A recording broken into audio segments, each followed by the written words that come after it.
The thing about Meridian Station is that it never sleeps. Not in the way Earth cities used to not sleep, not the old kind, with neon signs and drunk college kids and someone's music bleeding through a thin apartment wall at 2 in the morning. Number Meridian Station doesn't sleep the way a machine doesn't sleep. The way a lung doesn't sleep. It just keeps going, docking bays cycling, cargo lifts groaning. 12 species passing each other in corridors wide enough to fit a cargo hauler, all of them pretending not to stare at each other because they've all agreed, somewhere in the fine print of the Galactic Compact, that staring is rude. I'd been stationed there for 11 months when it happened. 11 months of watching ships come and go. 11 months of standing at Bay 7 Delta in my maintenance coveralls, doing my job, which mostly meant checking pressure seals, arguing with the automated diagnostic systems when they flagged things wrong, and eating cold ration packs that the Torathi vendor across the corridor always insisted were a cultural experience. They were not. They tasted like fermented regret in someone's boot.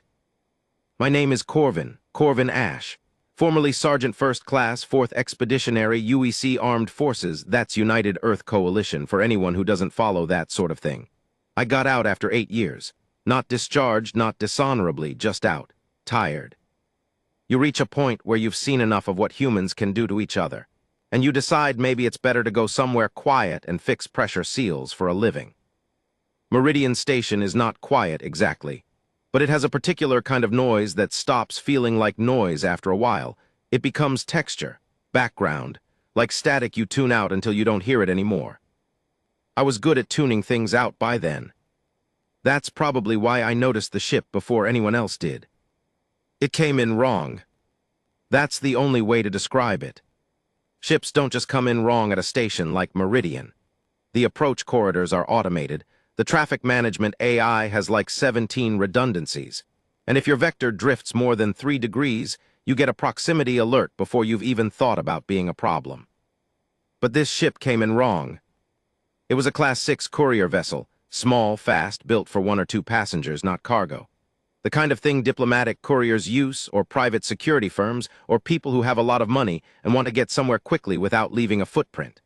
Hull plating was a deep gunmetal gray with what looked like an insignia I didn't recognize near the aft section. 5 concentric rings, each a different color. I noticed it the way you notice things when you've spent years being trained to notice things that don't belong. The vector was wrong by about 11 degrees. The speed was too fast on the approach, and the landing stabilizers, I could tell even from the observation deck, were not firing correctly. 2 of the 4 were dark. I was already moving before I consciously decided to move. That's a military thing. You don't think, you go. Your body decides and your brain catches up somewhere in the middle. By the time I was thinking, this is probably nothing. I was already halfway down the emergency access stairs, bypassing the lift because the lift is slower and I've always hated lifts. Bay 7 Delta's floor is composite alloy over vacuum-reinforced concrete, and when I came through the secondary blast door at a dead run, the courier ship was already down, sort of. It had made contact with the landing pad, but not cleanly. The rear landing gear had buckled.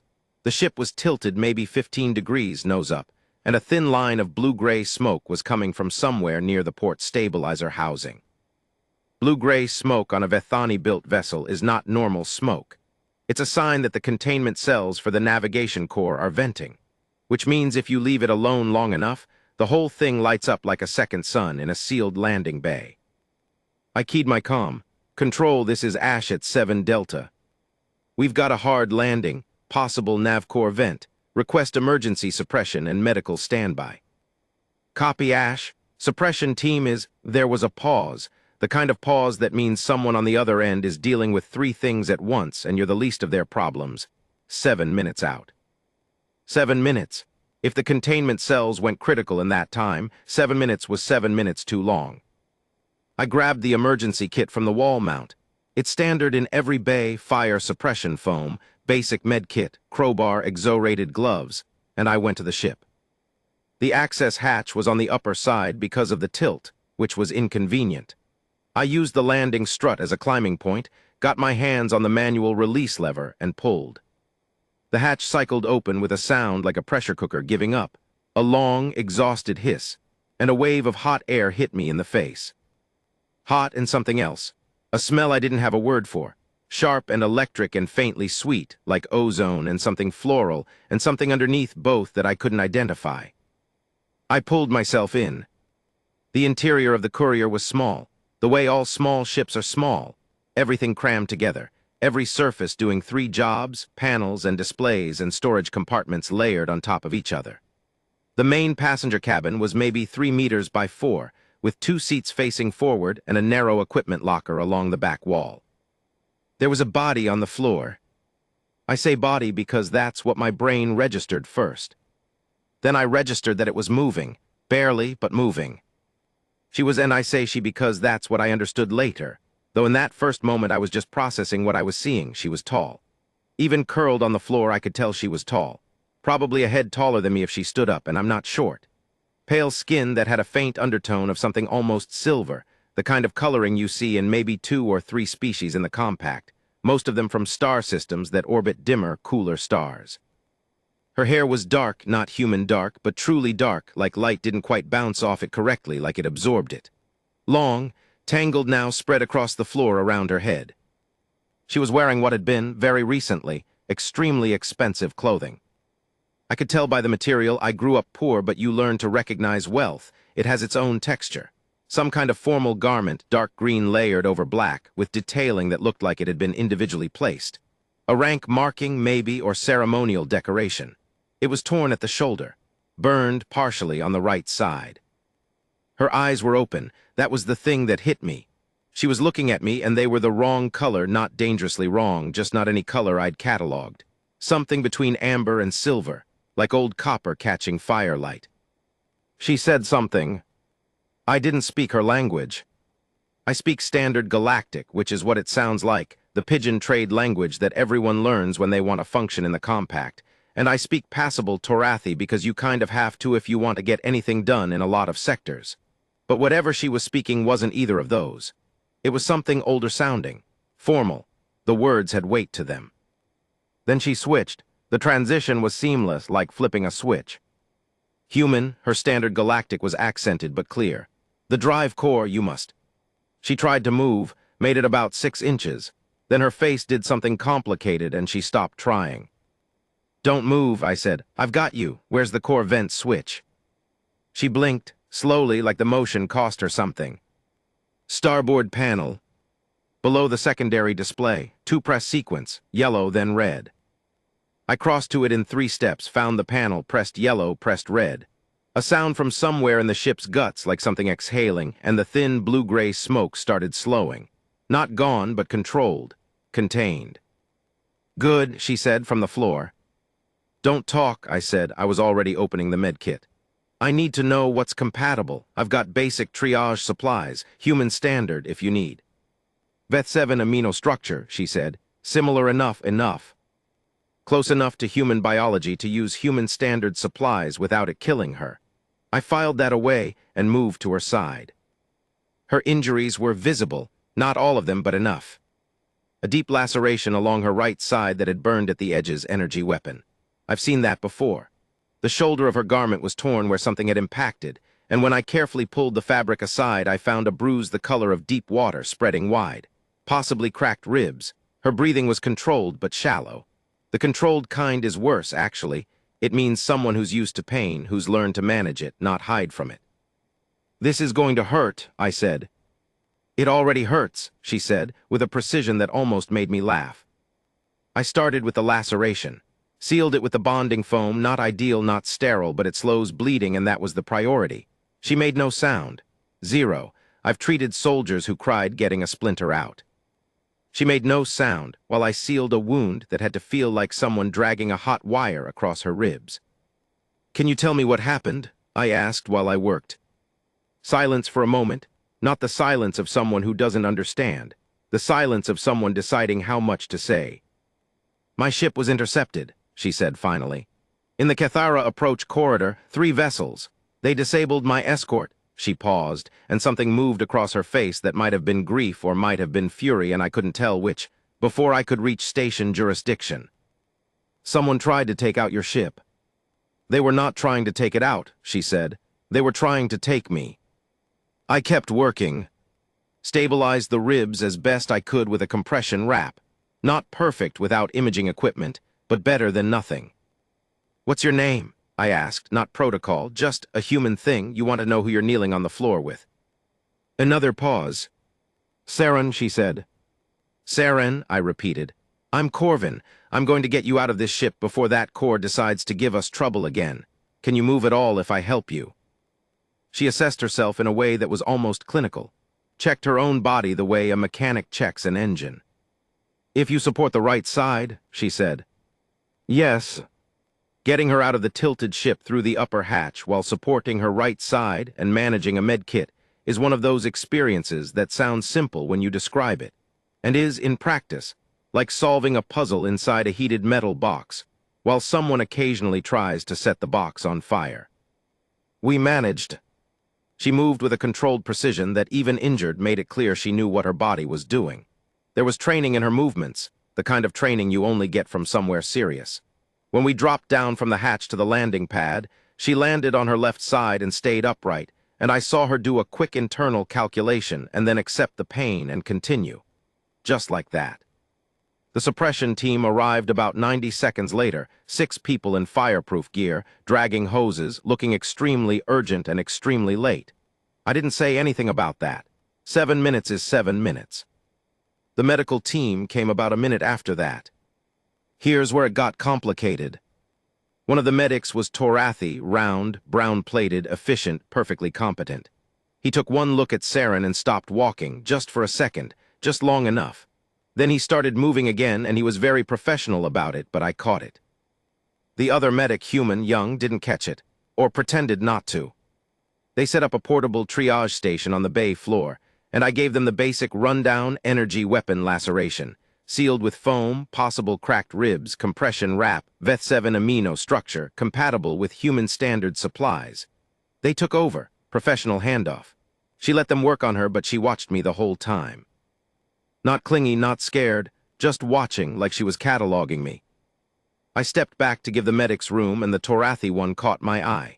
He made a very small gesture, barely a movement, tilting his head towards Saren. I didn't know what it meant at the time. Station security arrived 12 minutes after the landing.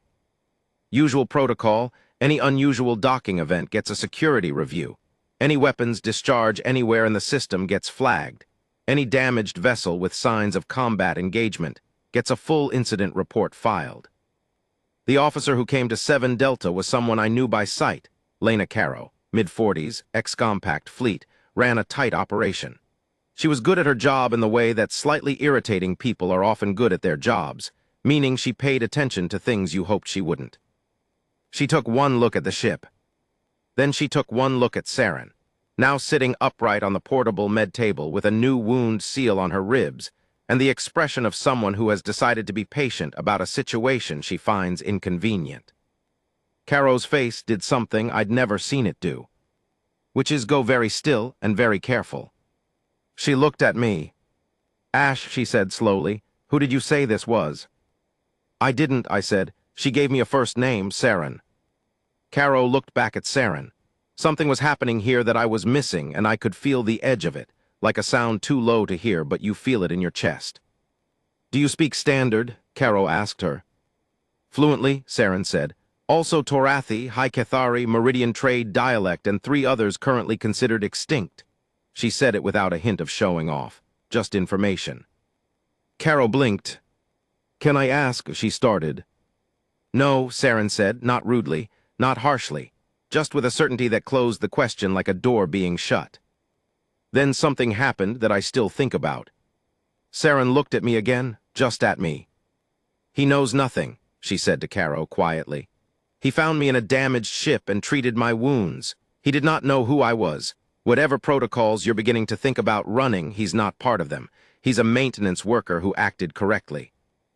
Caro looked at me with a complicated expression. "Right," she said after a moment.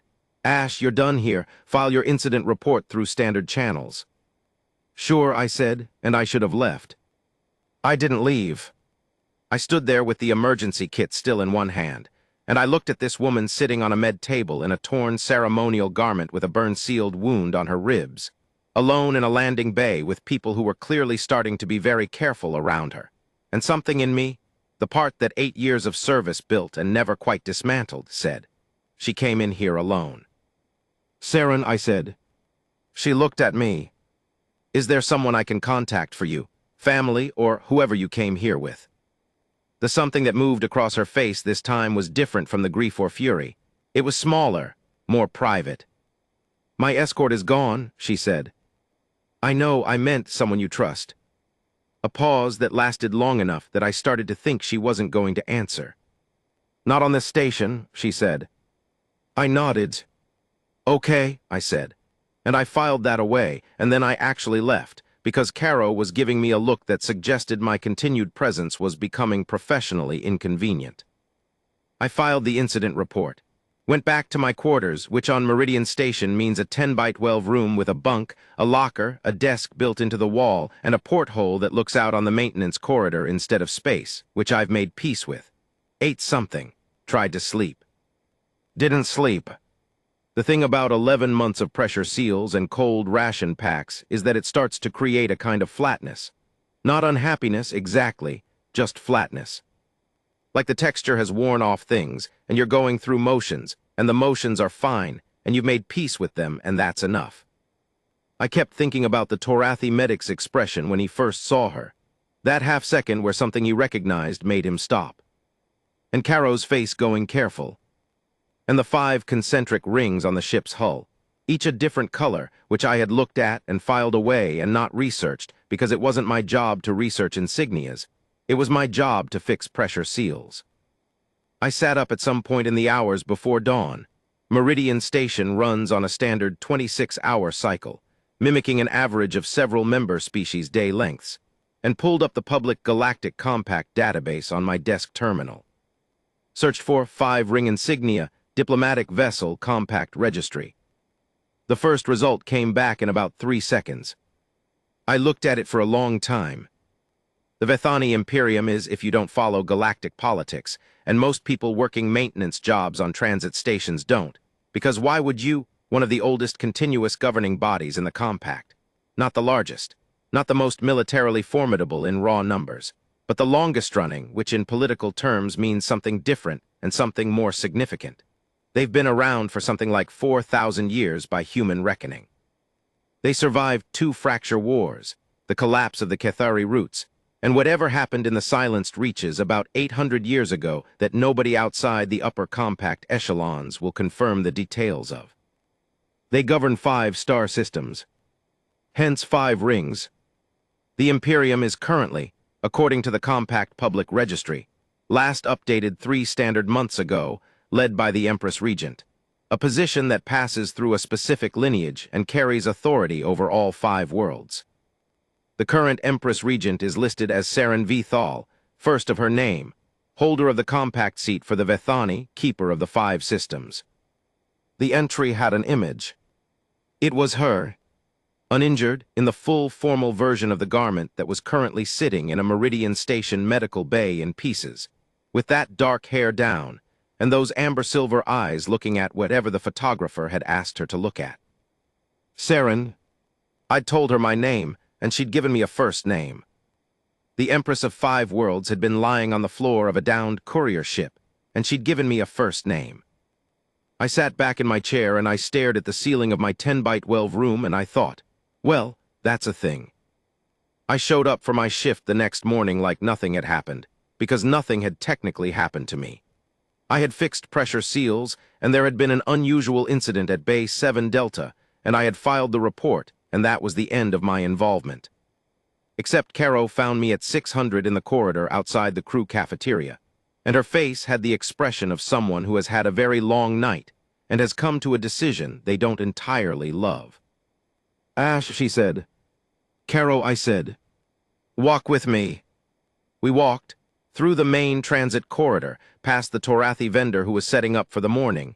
He gave me an unusual amount of eye contact as I passed, which was new, and through a maintenance accessway I'd used maybe twice in 11 months, into a quieter section of the station near the diplomatic sector. The diplomatic sector of Meridian Station is different from the rest of it. Quieter, better air filtration. The floors are cleaner, and the lights are warmer, and there are actual plants, real ones, not printed in the corridor alcoves. The compact paid for those upgrades because diplomacy apparently requires better air and real plants. Caro stopped outside a door, looked at me. "She asked for you," she said. I absorbed that. "Why?" I asked. "She didn't explain herself," Caro said, with an expression that suggested she found this frustrating. "She said, and I am quoting directly, I would like to speak with the maintenance technician who sealed my wound, the one called Corvin." And then she looked at me until I agreed. "She looked at you until you agreed," I repeated. "She has a particular way of looking at people," Caro said, somewhat defensively. "You'll understand when she does it to you." "She's already done it to me," I said. Caro blinked, then she moved past that. "Whatever she wants to talk about, it's above my clearance level and probably above yours, and I'd like you to go in there, be respectful, and come out without having caused an interstellar incident. Can you do that?" "I fix pressure seals," I said. "I don't cause interstellar incidents." "You'd be surprised," Caro said and knocked on the door. The room inside was one of the diplomatic suite rooms. I'd never been in one before. Larger than my quarters, which wasn't hard. Actual furniture that wasn't bolted to the wall. A viewport that looked out on real space, the actual stars instead of a maintenance corridor. There was a small table with 2 chairs, and a tray of something that smelled like tea but wasn't, quite. She was sitting in one of the chairs, wearing different clothes now, simpler, borrowed probably, station issue with a compact diplomatic patch on the sleeve that someone had added to make it feel official. The wound on her side was sealed properly now, medical tech rather than my foam and hope approach.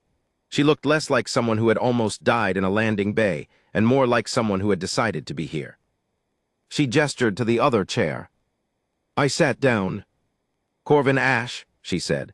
"Formerly Sergeant First Class, 4th Expeditionary United Earth Coalition. 11 months on Meridian Station as a maintenance technician. Certified in vacuum-rated systems, atmospheric pressure management, and emergency triage. You left the service 8 years ago and have not re-enlisted despite 3 formal invitations." I looked at her. "You had someone pull my file," I said. "I pulled your file," she said. "Myself.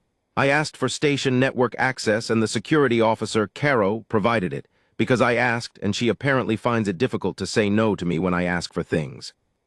"She mentioned the looking," I said. Something moved at the corner of her mouth, not quite a smile, the ghost of one.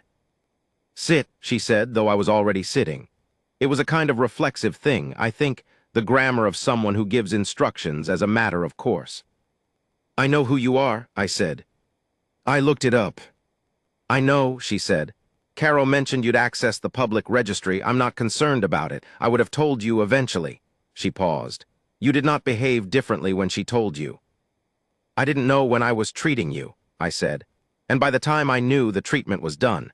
Seems like the title doesn't change whether the wound seal worked." She considered me for a moment with those amber-silver eyes. "No," she said, "it doesn't." A pause. "You saved my life," she said. It wasn't delivered dramatically, just stated, like a fact being noted for the record. "You saved your own life," I said. "You landed the ship." "I landed it badly." "You landed it," I said. "With 2 stabilizers out in a narrow approach corridor inside station jurisdiction. That's not nothing. If you'd come down half a kilometer earlier, you'd have been in uncontrolled space, and the station's emergency protocols don't cover that." She studied me. "You understand flight systems," she said. "I fix them. You understand them well enough to know your limits when they're failing." Something shifted in her expression. The careful composure stayed, but something behind it changed. "My escort," she said. 3 pilots, 2 of them I had known for many years." "I'm sorry," I said. She accepted that without deflecting it. "The interceptors were waiting on the Cathara approach," she said. "That corridor is logged as a private diplomatic transit route. That information is not publicly available. They knew where I was going to be." "Someone leaked it," I said. "Someone close," she said. "The list of people who knew my route is," she paused, "small, very small." She wasn't looking for me to solve that for her. She was just saying it out loud. The way you sometimes do with things that are too heavy to hold silently but not ready to be handed to anyone yet. "What did you want to talk to me about?" I asked. She looked at me for a moment. "You didn't run," she said. When the ship came down wrong, everyone else in the bay moved away from it. You moved toward it." "I've got emergency training," I said, "and the thing was about to vent a nav core into a sealed bay." "That's what you did," she said. "I'm asking why." I thought about it, not performing thinking, actually thinking. "Because there might have been someone in there," I said. And there was," I looked at her. "That's the whole reason there wasn't a calculation." She was quiet for a long moment, longer than felt comfortable. The not-quite tea sat between us, getting cooler. "What do you know about the current compact political situation?" she asked. The shift was deliberate. I understood she was moving the conversation somewhere intentional. "Public broadcast level," I said. "I'm a maintenance technician on a transit station. I know what most people know." "The Fracture Coalition," she said. Even I'd heard of that. The Fracture Coalition was, in broad strokes, a block of compact member species who had been pushing for a restructuring of the compact's governance model for about a decade. Depending on who you listened to, they were either principled reformers or they were a group of opportunistic systems trying to dismantle the protections that the older member species had spent 400 years building. The debate had been escalating. Compact Council sessions had been deadlocked for 2 standard years on several fundamental policy questions. "I know the name," I said. "I don't know the detail." "The Vethani seat on the Compact Council is currently one of 3 seats that holds a blocking position on the Coalition's primary restructuring motion," she said. "If our seat changes or is vacated or is compromised, the motion passes. 3 of the 5 systems in my jurisdiction lose their protected trade status. The youngest of those systems has been a member species for 40 years. They have no other economic protection. They would not survive the market exposure." She said it flatly, not for effect, just truth laid down like a foundation. "The people in the interceptors," I said slowly. "They weren't trying to take you. They were trying to remove you from the council seat." "They were trying to make my seat appear vacant," she said. "Contested succession, disputed control, either would be enough to force an abstention. And an abstention is functionally the same as a no vote." "How long have they been planning this?" "Long enough to get inside my root security," she said. I sat with that. 11 months of pressure seals, and I was sitting across from the Empress of 5 worlds, talking about galactic political conspiracies. And somewhere in that situation was the realization that the smooth flatness I'd built over those 11 months had just developed some serious texture. "Why are you telling me this?" I asked. "Because you moved toward the ship," she said. "And because you asked if I had someone to contact, and the answer I gave you, not on this station, was more honest than I intended it to be, and I think you understood that." "I understood it," I said. "I am in an unusual position," she said. "My security team is gone. The people who know my route are potentially compromised. I'm on a station where I have no allies I can verify, making contact with my government through channels that may be monitored until I can establish." She stopped, exhaled slowly. "I need 26 hours, possibly 30, and I need to not be found during those hours." The room was very quiet. "You're asking me something," I said. "I have command access to significant resources," she said. "I can offer." "I'm not asking what you can offer," I said. "I'm asking what you're asking." She looked at me for the 3rd time with that particular quality of attention. "I'm asking if you'll help me," she said. "Not as a contracted service, not for payment. I'm asking if you're the kind of person who will help someone who needs it." I thought about 8 years of service and why I'd left. I thought about 11 months of flatness and what it had cost me. I thought about a ship coming in wrong and moving toward it without deciding to. "Tell me what you need," I said. Here's what she needed, practically speaking. She needed to not be in the diplomatic suite, which was a known quantity and potentially monitored. She needed access to a secure comm channel that wasn't routed through the station's primary communication hub, which meant the backup relays in the maintenance sector, which I had access to because fixing things is my job. She needed 12 hours where she was somewhere that wasn't logged in the station's movement system. I fixed pressure seals. I knew which corridors weren't heavily trafficked. I knew which sections of the maintenance sector had functioning but unmonitored environmental systems because nobody had prioritized fixing the monitoring equipment yet. I knew the backup relay access codes because I used them when the primary diagnostic systems argued with me. What she needed, essentially, was someone who knew the maintenance infrastructure of Meridian Station well enough to hide a person in it. I was that person. Okay, I said. Here's how this goes. I'm going to go file a maintenance request for Section 14 Gamma. There's a legitimate atmospheric pressure fluctuation there I've been meaning to get to. That's 8 hours of work, logged legitimately, in a sector where the movement logs are low resolution. I'm going to bring my kit and a secondary environmental unit I'll requisition for the pressure work. The secondary unit has a clean comm relay built in for atmospheric monitoring. It can be repurposed. She listened without interrupting. You're going to need to walk out of here like someone walking to the medical center for a follow-up, I said. Normal pace. I'll send you the route. It's 4 minutes and you'll pass 3 cameras, but 2 of them have been on my maintenance list for 2 months because the lenses are dirty and the resolution is garbage. The third one, don't look up when you pass it. People who don't look up at cameras look like they have nothing to hide.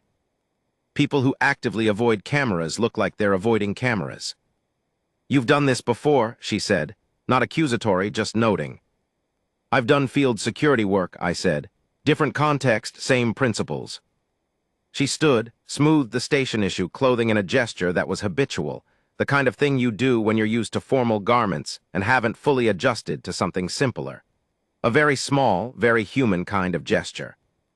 Corvin, she said. Yeah. What made you leave the service? I looked at her. That's a long answer. I have 30 hours, she said. Let's get you hidden first, I said. I'll give you the long answer when we're somewhere secure.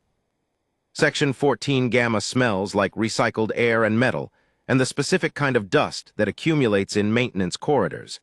Not dirty dust, not organic dust, just particulate matter from the systems running and the filters cycling, and 11 months of me moving through these corridors and not thinking about it.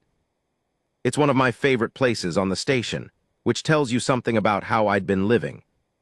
I had the atmospheric pressure system cracked open on a workbench rigged from 2 cargo crates and a panel door, which was a real job, and I did real work on it, because you don't build a cover story and then not execute it. The pressure fluctuation in 14 Gamma was caused by a partially blocked secondary intake, which I'd known about for 2 months, which meant it took me about 40 minutes to actually fix it, and left me 7+ hours of legitimate logged work time to fill with whatever I wanted.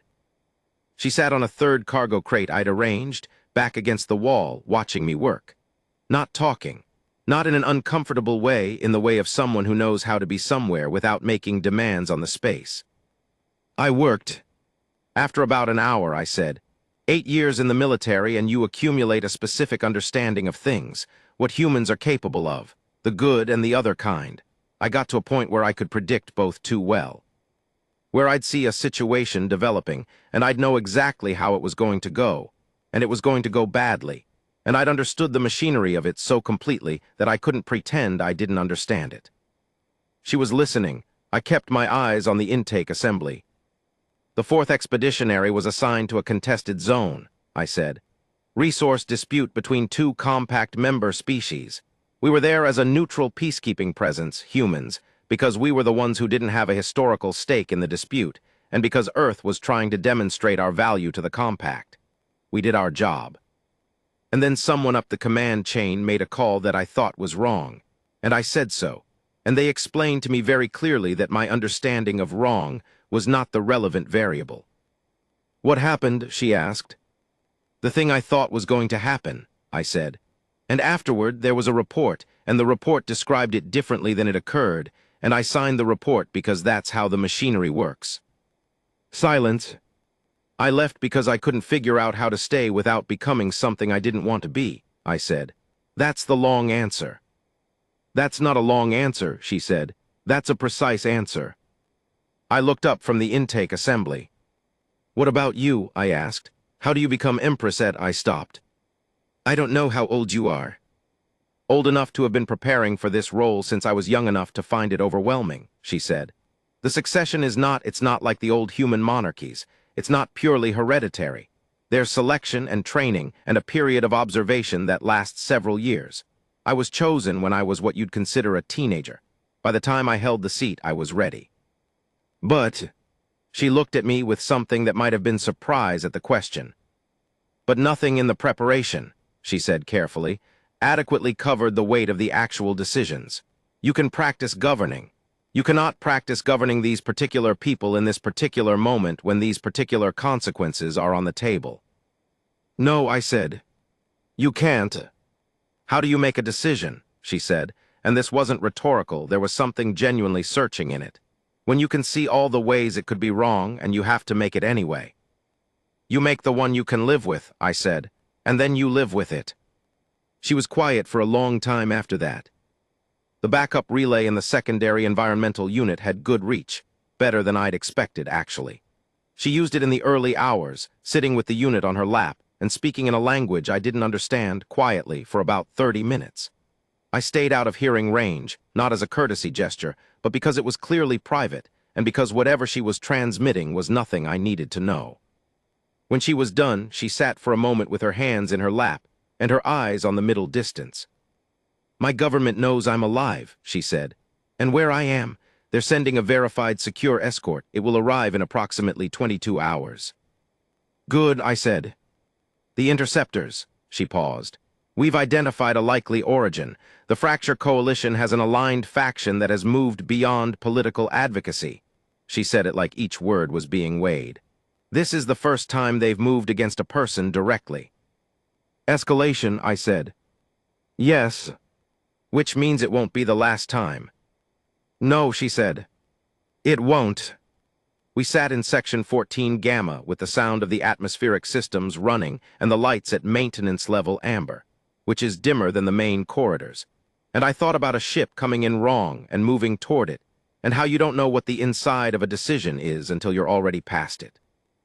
I've been thinking about what you said, she said, about making the decision you can live with. Okay, I said. I have a compact council session in 11 days, she said. My escort will get me there, the seat will be held, the motion will be blocked. She said it with certainty, but the kind of certainty that costs something, not bravado, not performance, but the particular resolve of someone who has looked at a difficult thing and decided to walk toward it. The 40-year member species, I said, the one without other protection. The Elhari, she said, yes. What are they like? Something in her face shifted completely. The composure didn't break, but something warmer came through it. Small, she said. Their homeworld is small. They have a concept in their language. I don't have a standard equivalent that does it justice. Something close to the warmth held between people who have been through difficulty together. It's a relational concept. Their entire social structure is built around it. It doesn't translate into compact trade law, which is part of why the trade protections matter, because the law doesn't see them the way you need to see them to understand what they need. You like them, I said. I think they understand something important, she said, about what connection costs and what it's worth. 21 hours in Section 14 Gamma. I ran out of legitimate maintenance work after about 3 hours, so I fabricated some, which took longer, and then I slept in 4-hour intervals on the rolled emergency kit while she kept a different kind of watch, not anxious, just alert, the way someone who spent years being responsible for large things stays alert. We talked more than I expected. Not constantly, there were long stretches of quiet that weren't uncomfortable. But when we talked the way people talk when normal social scaffolding has been removed by unusual circumstance, which is to say, actually. She asked me about Earth, which not many non-humans do. Most species in the Compact have a general awareness of humans. We're relatively recent members, about 200 years, which is young by Compact standards. But the awareness is mostly political and statistical. Population numbers, military capability, trade volume. She asked me about the geography, about what rain felt like, about why, in my experience, humans in the military tended to find humor in situations that by any rational measure were not funny. It's how we survive difficult things, I said. You name the thing and you make it smaller. Or bigger, she said. Sometimes, I said, but usually smaller. The Vethani have something similar, she said. We call it, the standard closest, is the lightness that lives inside heaviness. The acknowledgement that something is hard and the refusal to let that be the only thing it is. That's a better version of it, I said. Different, she said, not better. We talked about her worlds. She described them the way someone describes something they love that also weighs on them, with detail, and with a kind of exhaustion that comes from caring enormously. The oldest world, Veth Prime, with its 5 moons and its architecture that had been built and rebuilt over 4,000 years in layers, so that you could read the history of the civilization in the strata of a single city's walls. The youngest world, Elhari Home, orbiting a star at the edge of the system, small and warm and full of people who named their relationships. She asked me about what I missed from before the service and before Meridian Station. I told her about a place in what used to be the Pacific Northwest, old-growth forest, the real kind, not the restored kind, though the restored kind is genuinely impressive, where I'd hiked alone for 2 weeks after I left the military and not spoken to another person and come back to myself in some way I still don't entirely have language for. Nature as depressurization, she said. Something like that, I said. On Veth Prime we have places set aside for that purpose, intentionally preserved, intentionally silent. The word for them translates roughly as the places where the mind can hear itself. That's exactly what it was, I said. She looked at me with those amber-silver eyes in the amber maintenance lights. You are an unusual person, she said. I fix pressure seals, I said. You do many things, she said, that have nothing to do with pressure seals. The escort arrived 23 hours after her transmission. Not at the main docking bays. She'd arranged a secondary approach, different bay, full compact diplomatic registry flags, which meant station security was officially notified and officially standing clear. Caro calmed me when it arrived, which was how I knew she'd been keeping track of things without saying so. I walked her to the secondary bay. It was early station morning, low traffic, the ambient hum of the station in its quietest register. Ship that had come for her was nothing like the courier. It was a formal diplomatic vessel, larger military-grade plating, the 5 concentric rings on the hull rendered in full color and at full scale. 2 armed escorts in Vethani formal uniform stood at the base of the ramp, and they both did something when they saw her. It wasn't quite a bow, not quite a salute, something that combined both, a specific motion that I didn't have a reference for but understood immediately was significant. She stopped at the bottom of the ramp, turned around. Corvin Ash, she said. Empress, I said, because it seemed like the right time to use the title, and something in her expression confirmed this. 22 hours in a maintenance corridor, she said. 23, I corrected. The escort was an hour late. It was, she agreed. I'll address that, the ghost of the not-quite-smile again. You'll be all right, I said. It wasn't a question, it was an observation. Yes, she said with the same certainty that cost something. I will. She looked at me for a moment, the 4th time with that particular quality, and I'd come to understand it by now as a form of cataloging, the way she saw and filed and fully received the thing in front of her. The compact council session, she said, 11 days. I know, I said. The result will be public record, she said. I'll look it up, I said.